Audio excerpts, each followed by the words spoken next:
আরে কি বলতেছেন ম্যাডাম? আমি কি প্লে নার্সারিতে পড়ি? আমি ক খ গ কেন পড়বো? কারণ আমার কাছে মনে হয় তুমি একটা গবেট রাম ছাগল, তুমি এখনো ক খ গ ঘই পারো না। কি বলেন ম্যাডাম? আমি ক খ গ পারি না? এখন আপনারা বলতেছি ক খ গ ঘ ঙ চ ছ জ ঝ ঞ ট ঠ ড ঢ একসাথে তো সবকিছু মনে করতেছে না। ছি ছি ছি ছি, তুমি একটা ভার্সিটি স্টুডেন্ট, তুমি এখনো ক খই পারো না? তুমি বেঁচে আছো কেন? কচু গাছের সাথে ফাঁসি দিয়ে মরো। অবশ্য তুমি কচু গাছের সাথে ফাঁসি দিতে গেলে কচু গাছও তোমাকে দেখে লজ্জা পাবে। ম্যাডাম, সেই ছোটবেলায় ক খ গ পড়ছি, বড় হয়ে তার পড়ি নাই, এই জন্য মনে পড়তেছে না। শুধু আমি না, এরকম অনেকেই অনার্স মাস্টার্স কমপ্লিট করে ফেলছে, বড় বড় চাকরি করতেছে। আপনি ধরে দেখবেন ক খ গ সব সিরিয়ালি বলতে পারবে না। চুপ করো।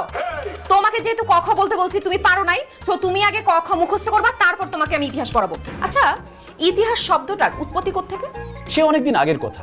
একবার হাঁস চিন্তা করলো মুরগির কাছে একটা চিঠি লিখবে। তারপর সে চিঠি লিখতে শুরু করলো, প্রিয় মুরগি, আমার তো ডিম বড়, আমার ডিম পাড়তে খুব কষ্ট হয়, তোমারও কি ডিম পাড়তে কষ্ট হয়? জানাবে কিন্তু। ইতিহাস, এখান থেকেই ম্যাডাম ইতিহাস শব্দটির উৎপত্তি হয়েছে। তোমার মাথা, এসব উদ্ভট কথা তোমাকে কে বলছে?